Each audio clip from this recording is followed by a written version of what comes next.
ये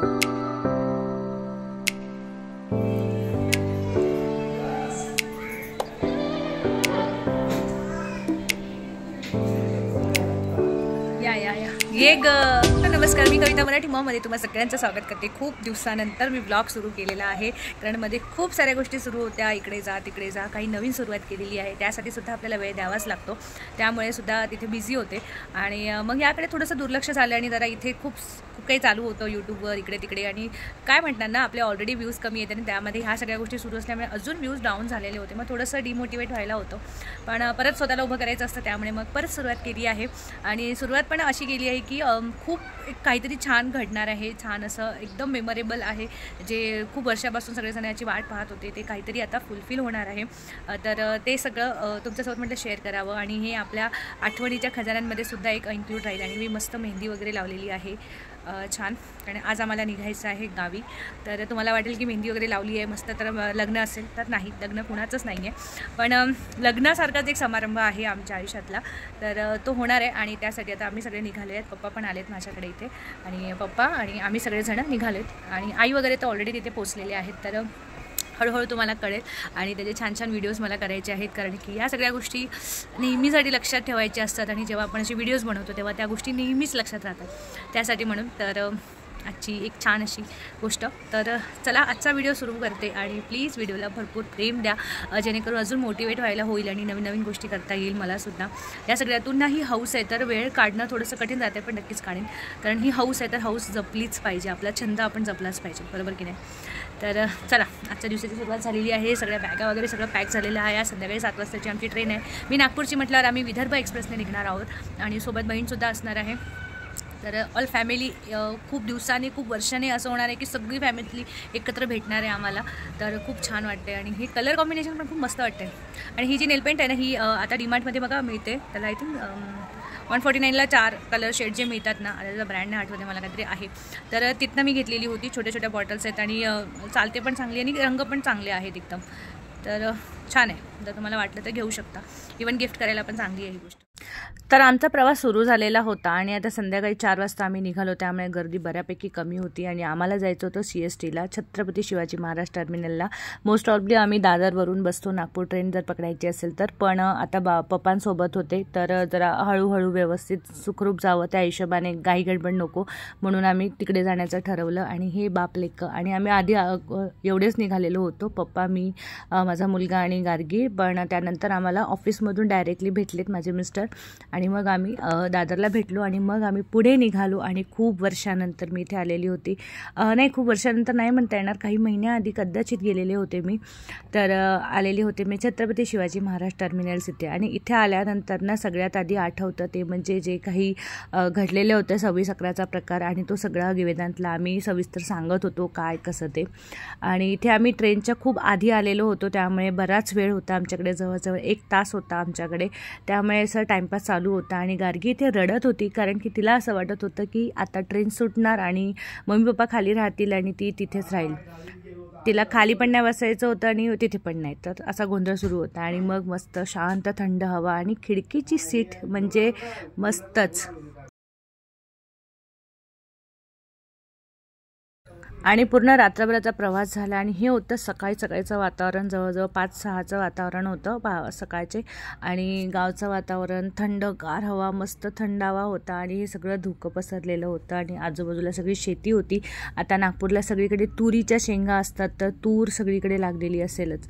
आणि हे आम्ही पोचलो आमच्या मस्त अशा नवीन ठिकाणी, खरंच खूप, मी पहिल्यांदा पाहिलेलं होतं, फॅमिलीतल्या सगळ्यांनी खूपदा पाहिलेलं होतं, पण मी पहिल्यांदा आलेले होते, त्यामुळे मला खूप जास्त आनंद वाटत होता की हे आहे आमचं हक्काचं घर। तर मम्मी पप्पांनी गावी एक सुंदर असं घर घेतलेलं आहे, आणि त्याचीच पूजा इथे होणार आहे, त्यामुळे आज आम्ही इथे सगळे पोचलेलो आहोत। मम्मी पप्पा भाऊ, म्हणजे मम्मी भाऊ वहिनी हे सगळे कारने आधीच पोचलेले होते, आणि इतका वेळ कारचा प्रवास पप्पांना पॉसिबल नाही, त्यामुळे पप्पा ट्रेनने आमच्यासोबत आले होते। आणि आमच्यासोबत हे सगळे जे तुम्हाला दिसतात ते सगळे आहेत वहिनीच्या माहेरकडचे, आम्ही सगळेच जण सोबत आलेलो होतो, आणि इतके सगळेजण सोबत हे खरंच खूप मस्त वाटतं। अजून तर खूप पाहुणे आलेले होते त्या दिवशी, आणि ही सगळ्यात आधी आम्ही इथे हजेरी लावलेली होती पाहुण्यांमध्ये, तर हे सगळं सुरू होतं आणि खूप भारी वाटत होतं हे, कारण की आम्ही एरवी माहेरी जेव्हा गावी जातो तेव्हा आम्हाला मामांकडे मावशीकडे आम्ही थांबत होतो, नाही असं नाही, पण म्हणतात नाही का आपलं स्वतःचं हक्काचं घर असले की ते एक वेगळा आनंद होता. आणि पप्पांचं खूप दिवसाचं स्वप्न होतं की आपलं हक्काचं घर गावी असावं आणि ते फायनली झालेलं आहे. आणि ही होती एक सुंदर अशी रांगोळी जी माझ्या मामाच्या मुलीने काढली होती आणि खूप सुंदर अशी तिने रांगोळी काढली होती.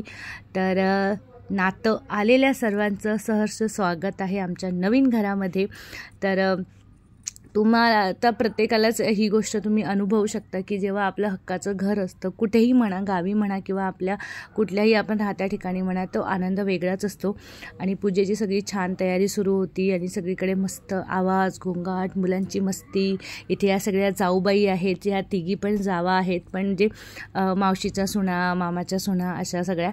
आणि मम्मी पप्पा इथे पूजेला बसलेले होते. भावाचं म्हणणं होतं की तुमचं घर आहे तर पप्पा तुम्हीच पूजेला बसा, नाहीतर तब्येतीनुसार त्यांना म्हणजे आमचं असं म्हणणं होतं की तब्येत त्यांची तेवढी ठीक नाही, एवढा वेळ बसू शकणार नाही, त्यामुळे भावानी बसलं पाहिजे. पण त्याचं म्हणणं होतं की नाही, हे मम्मी पप्पांनीच केलं पाहिजे. तर एक स्वप्नपूर्ती, त्यामुळे तर तुम्ही माझी ती रीलसुद्धा बघितली असेल. घराचं नाव आहे स्वप्नपूर्ती आणि हे नाव मी सजेस्ट केलेलं होतं आणि सगळ्यांना आवडलं, त्यामुळे मस्त वाटलं मला. तर कारण की पप्पांचं स्वप्न पूर्ण झालं, त्यामुळे माझं तर सरळ म्हणणं होतं पप्पा तुमचं स्वप्न पूर्ण झालं, त्यामुळे याचं नाव स्वप्नपूर्तीच असलं पाहिजे. तर छान इथे असं पूर्ण वास्तुशांतीची पूजा खूप जास्त मोठी असते, त्यामुळे ती नव्हती केली आम्ही. तर इथे 108 सत्यनारायणची पूजा, परत गणेश पूजन, ग्रहप्रवेश, अशा काही 2-4 पूजा असतात ना एकत्र, तशा पद्धतीची इथे छान पूजा होती. 2 तासाची काहीतरी ही पूजा होती किंवा त्याच्यापेक्षाही कमी असेल कदाचित. आम्ही तर एवढ्या गोंधळात होतो ना सगळ्या पाहुण्यांना अटेंड करण्यामध्ये की पूजा सुरू कधी झाली संपली कधी आम्हाला कळलंच नाही. बडबड करण्यातच आमचा सगळा वेळ गेला. पण तिथे त्या गावामध्ये ज्या आमच्या वहिनी राहतात, 2 वहिनी राहतात, त्या दोघींनी व्यवस्थित छान सगळं हँडल केलेलं होतं, त्यामुळे आम्हाला खूप सोपं गेलं सगळ्या गोष्टी अरेंज करण्यासाठी. तर इथे छान अशी पूजा आता सुरू झालेली आहे.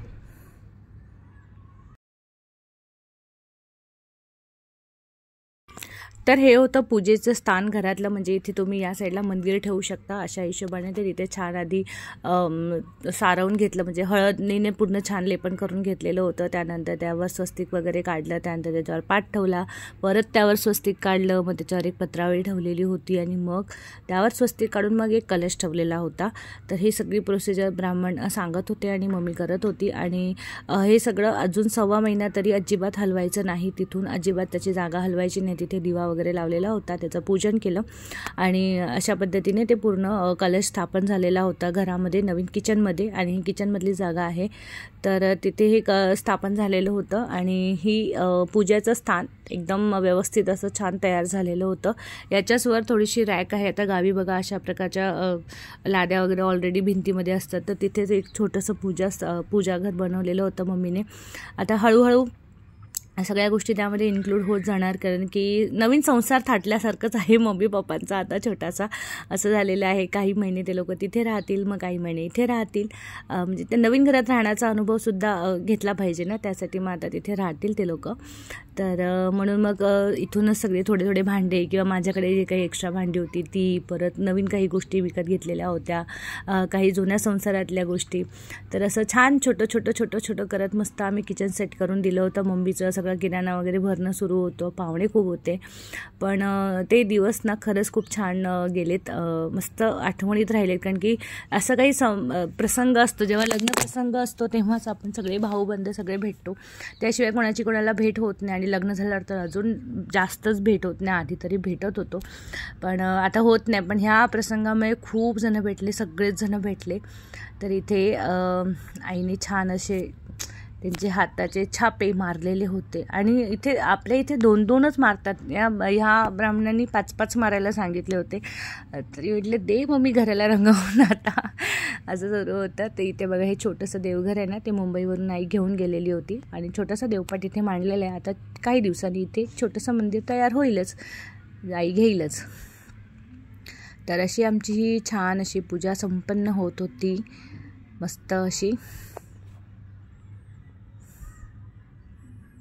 येस, किचनमध्ये पण 5 तर ब्राह्मणांच्या म्हणण्यानुसार आम्हाला किचन या साईडला करायला पाहिजे असं त्यांचं म्हणणं होतं. तर बघू काही दिवसांनी आता पूर्ण किचन तर नाही चेंज करता येणार, त्यांनी काही ना काही उपाय सांगतातच ते, तर त्यातला एखादा उपाय नक्कीच करू आणि मग त्या साईडने किचन होईलच. आणि सगळ्यात महत्त्वाचं जे म्हणजे असतं उंबरठ्याचं पूजन. आणि आता आपण सगळेच जण करतो उंबरठ्याला हळदीचं लेपन, त्यानंतर जे काही असतं ते सगळं केलं जातं. नवीन सुरुवात, नवीन आता आपण प्रत्येक सणासुदीला हळदीचं लेपन करतो आणि आजचा दिवस तर खूप मोठाच होता आणि हे नवीनच सगळं असल्यामुळे हे तर होणारच होतं. तर आईने घरातले जेवढे काही उंबरठे होते सगळ्यांचं हळदीचं छान लेपन केलेलं होतं, जिकडे तिकडे छापे मारायचे ते मारलेले होते. आणि अशा प्रकारे आम्ही सगळे इथे छान उभे आहोत मागे आणि पाहुणे येणं जाणं सुरू आहे. त्यानंतर आम्हीसुद्धा तिथे छान मस्ती मजाक चाललेली आहे. तर अशा सगळ्या गोष्टी होतच होत्या आणि खूप खूप मस्त वाटत होतं. आता जर मला व्हॉईस ओव्हर करत आहे ना तर मला हे सगळ्या गोष्टी आठवत आहेत की यार आपण काय मजा मस्ती केली. आणि फायनली घरामध्ये मम्मी पप्पांची एंट्री झालेली होती. त्यांच्या स्वप्नपूर्तीमध्ये स्वप्न सत्यात उतरतं ते हेच तर असं होतं आणि मस्त. मला तर एका पॉईंटला ना थोडंसं रडायला येत होतं, पण मी म्हटलं मी रडले तर सगळे म्हणतील काय चांगल्या दिवशीसुद्धा रडते. तर मी थोडंसं खूप आवरलं, मी खरं म्हणजे स्वतःला खूप जास्त आवरलं आणि आनंदात सगळं केलं. आमच्या वहिनी, दादा, दोन्ही मुलं, ही आहे माझी अजून एक वहिनी जी तुम्हाला मागे येताना दिसते ती, ही पण वहिनी आहे. ही आहेत मोठी आई माझ्या आईची मोठी बहीण. हे तर मी आणि हा मामाचा मुलगा आणि ही मामाची मुलगी. हे फुल मस्ती होती आमची. त्यानंतर आपली गॅसची पूजा जी होते ती नेहमीप्रमाणे तशी छान आईने करून घेतलेली होती. पण बघायला गेलं ना तर गॅस आधी सुरू केलेला होता इथे आणि त्यानंतर गॅसची पूजा झालेली होती. आता त्याला काही उपाय नव्हता त्यामुळे काही करू शकत नाही. आणि दूध वगैरे सगळं उतू घातलेलं होतं इथे, जसं नेहमी पूजा होते ना त्याचप्रमाणे. पण नवीन घरात सगळं नव्याने, त्यामुळे हेही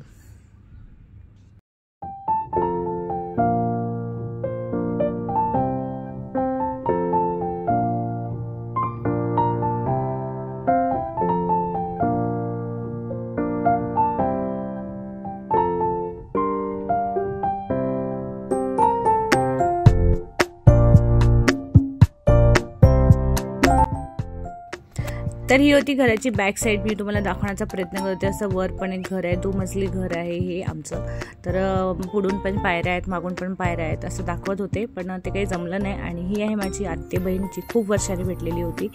तर असं छान मस्त प्रकारे आमची पूजा संपन्न झाली. आणि पूजेनंतर काय काय झालं ते सुद्धा मी तुमच्यासोबत शेअर करणार आहे. तर नक्की पुढचा व्हिडिओसुद्धा पहा. खूप सारी मजा मस्ती आहे आणि छान छान गोष्टी आहेत ज्या आम्ही पहिल्यांदा केल्यात त्याही आहेत. तर असं छान आहे पुढचे ब्लॉगसुद्धा. तर हा ब्लॉग तुम्हाला कसा वाटला नक्की कमेंट करून सांगा. आणि आवडला असेल तर प्लीज लाईक शेअर कमेंट करा आणि पुढचे व्हिडिओ नक्की आठवणीने पहा आणि या व्हिडिओला सुद्धा भरपूर प्रेम द्या. तर चला भेटूया पुढच्या एका छानशा व्हिडिओसोबत, छान छान नवीन गोष्टींसोबत. तोपर्यंत bye, take care, be safe always. आणि देव करो तुमचे सगळे स्वप्न पूर्ण हो जसे माझ्या